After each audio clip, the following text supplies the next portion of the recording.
This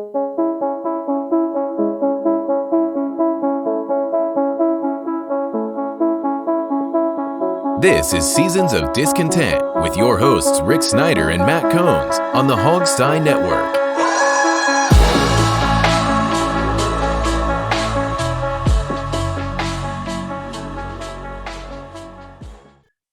Welcome to Seasons of Discontent, Season 5, Episode 36, brought to you by Rick Snyder's Washington across all social media. And I'm Rick Snyder. I'm Matt. And we're back discussing all things sports and life for the Mighty Hogstye Network on audio and YouTube here on video. So Matt, the Washington football team is going to be heading to Las Vegas, short week, 2,600-mile trip. Thank you, NFL, for that schedule. You know, I think they're basically their practices have to just be walkthroughs because Seattle hit them hard. They had a lot of bruised people in that place. Yeah. So they're just walking through, and then you got a long trip. Man, that's a rough one. But Las Vegas is kind of a hot and cold team. I've seen them some weeks. They look really good. Some weeks look awful. Yeah. Like a lot of NFL. But I guess I'm just going to ride the train here with the Washington and figure they're going to win this one. Yeah, I'm kind of in agreement with you. You know, obviously the Raiders' strong suits are their running game. They have a pretty decent running back in Josh Jacobs and Darren Waller, their tight end. I mean, you know, as long as Landon is playing that box kind of linebacker hybrid safety and is covering tight ends, I mean, you know, and I'll tell you, last night against Seattle, they played really well against DK Metcalf. So they are back to taking away the other team's stars and having you beat them other ways. You know, obviously there's been a lot of turmoil with Vegas between the Gruden stuff and, you know, the Ruggs stuff, and then the other starting cornerback that they had to get rid of. There's a lot of stuff been going on in Vegas. I just think maybe they're going to come off of that high of beating the Cowboys on Thanksgiving and just go out and lay an egg, or, you know, maybe it'll be a really competitive game. But for some reason, I wouldn't have said this at the beginning of the season, but I have a feeling they're going to Vegas and they're going to beat the Raiders. Yeah, I never used to really listen much to the conspiracy theories about the NFL against Washington. But, you know, Vegas played on a Thursday. Washington played on Monday. It's in Vegas. Boy, talk about that. And then the next week, Dallas is off a Thursday. They get extra days doing this again. I mean, you know, it's amazing how much this has happened to Washington. It is a big disadvantage. I do love it that the offensive line has survived despite the only thing around is Leno. Everybody else is, you know, down to your fourth center. And yet the kid fine. And Gibson's running hard. You know, got 111 yards last game. You know, they're doing well. I mean, It's hard to believe Heineke. You know, Heineke's going to sit there and go, well, yeah, you know, when he's an old man, I beat Brady, and then I beat Russell, and good Lord, I think he's lying. That old guy in the corner is dumb. But they're doing it. Their offense is doing fine. And this defense, they wouldn't have won the Seattle game 2 months ago. They'd have given up 30 points. Yeah. But now they're back in shape. So it is pretty amazing. So I think they have a real good chance. If they win this game, you're 6-6. You go play those 5 division games. Your destiny is in your hands. You could probably win 2 of the 5 and maybe make it in on there. So especially if the 2 are against Philly, you know, they've come from nowhere again. It's hard to believe. And you know, the most impressive thing coming out of the bye is, for one, Taylor's lack of mistakes. He has not been throwing. He's not been. They highlighted this on the broadcast a lot during Seattle. You know, it's the maturity that we're seeing of Taylor Heineke. In the past, where he would have zipped the ball in there because, you know, he's that Brett Favre gunslinger type, and it would have been an interception or an incompletion. Now he's not afraid to dump it off and let, you know, McKissick or Gibby get, you know, 6, 7, 8 yards on first down. You know, but also the run game. They've relied heavily on the run game. They're controlling the clock. Obviously, we saw it with the drive against Tampa, the 10-minute drive to seal it. You know, they had another long drive last night against Seattle.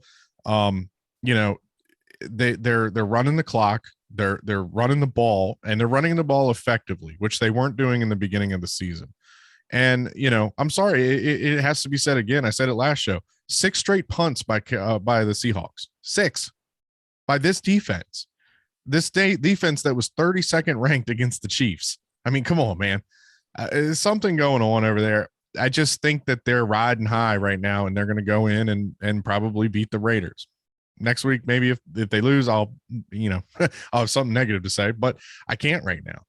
Like you said, that offensive line is beaten and banged up, and they are just plugging and playing, man. And them guys, look, was the pass coverage good last night? No, but Seattle still does have some studs. They got Jamal Adams. They got Bobby Wagner, that kid Brooks that's a linebacker. Those three guys were hitting, and they were hitting hard, and they were coming fast. Bobby Wagner is a Hall of Famer. But that offensive line is holding in, man. They're just holding it together. And the thing also that is impressing me with Taylor, he spreads the ball around. It's not just look for McLaurin or look for Logan Thomas. I think he hit 8 different receivers against Seattle. He's hitting Humphreys for a couple. He's hitting Carter for a couple. Spreading the ball around, not keying in on your first read or your second read. It's just the maturity that we're seeing with Heineke. And I'll be the first one to admit at the beginning of the season, I was dead wrong. This kid is going to be here next season. And, maybe they bring in another veteran like a Fitzpatrick, but this boy is going to compete for that starting job, and he's going to grab that brass ring and not let it go.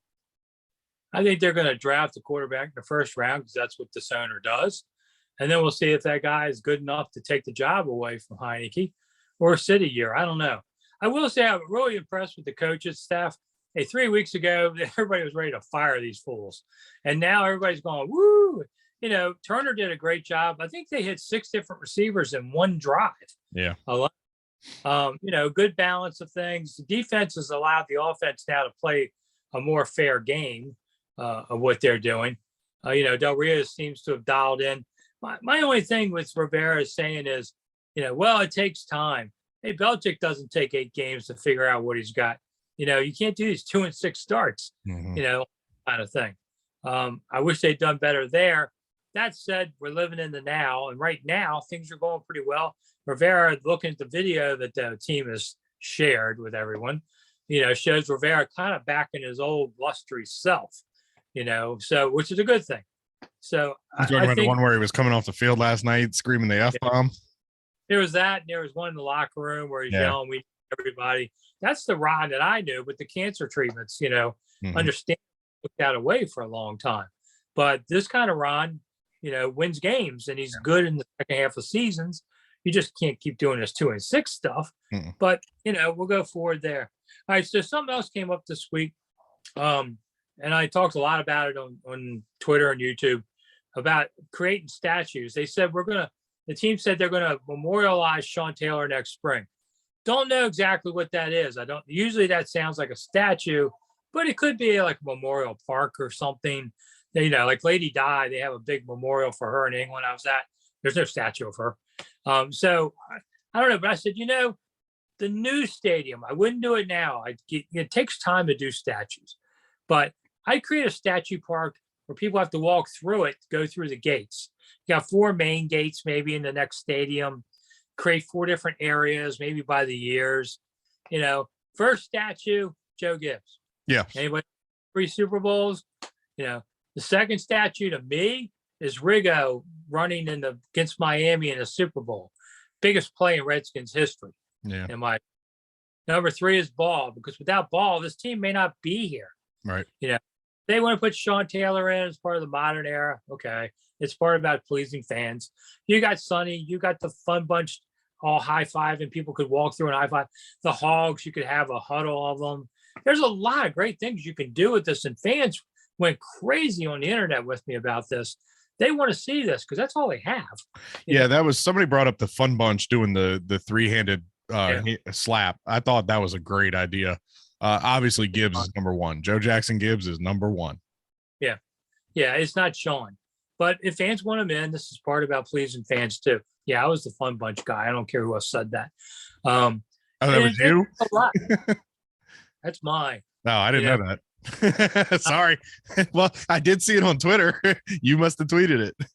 Maybe when I'm dead and gone, there'll be a little statue of me in the corner with my clipboard writing something. Who knows? No, I already look, I got a deal worked out with your kids. We're putting an Oxford comma on your tombstone. Oh, great. That was my question for you.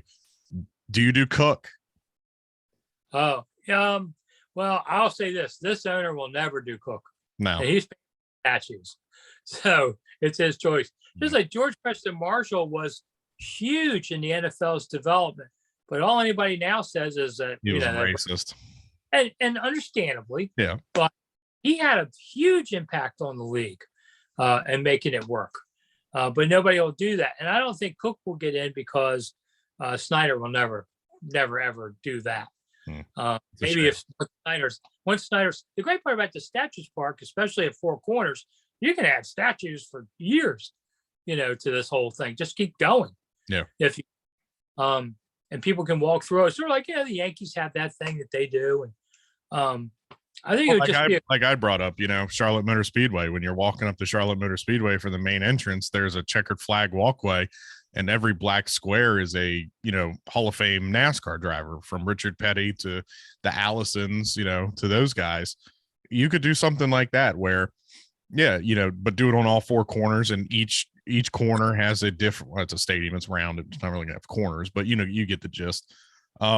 Every park entrance has different statues. So, you could first say, hey, okay, well, let's enter through gate 1. We can go see Joe Gibbs and John Riggins. You could do it by eras, Yeah, I mean, they have plenty of guys. Now, the Washington football team era might be a little small over there, but to be fair, that era has only been going on for 2 years. Well, if you get to the playoffs again, you got 2 years in the playoffs with that name. I don't know. Maybe you keep it. There was some talk about Commanders. I know. I heard that. Somebody said my company's printing these up, but you know what? I think they're down to 3 names, and they're not above doing decoys too. So I wouldn't. At least we know Commanders is one of the 3 names. One more thing on the statues before we move on. Do you put Gibbs and Riggins and Monk and all these guys? You put them in Redskins gear, right? Yeah. Well, that's who they played for. Or do you just kind of leave the helmets smooth, kind of like, okay, he's wearing a helmet, here's his number, there's no logo on it type thing? Yeah, I mean, over the years they had different helmets. So which one do you put them in?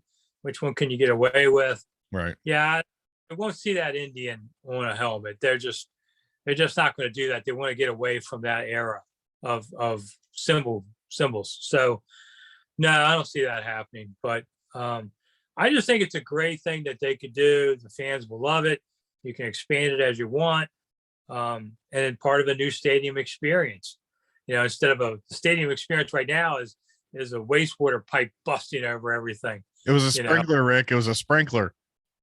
Oh, is that what it was? Last night they said it was the sprinkler bust in the in one of the suites. Oh, I could barely see it. Somebody was saying it was one of those sewage pipes again, but no, that was they're in there. That was the beginning of the season when the team stunk. Yeah. The last thing before we go, Rivera is a very well read guy. He reads a lot of history and stuff. He came out with a saying today: for every giant, there's a stone. And he had that note in everybody's locker last couple of weeks. And it's about David slaying Goliath. Right. I just thought it was a pretty cool saying. I Googled it to make sure, where it came from. So it's not his, but he's using it.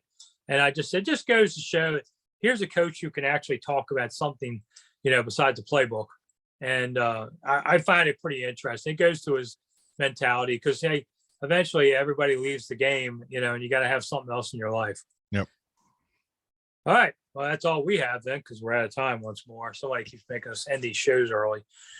So let's see. Well, I got about 10 seconds, but what? No, I do that on my YouTube show at times. Like people think somebody's telling me to count down or something, but I did Santa the other day. That went over pretty big too. Yeah, that got a big pop on our last show. Yeah. All right. So I'm Rick Snyder. I'm Matt. We'll see you on Monday. Bye.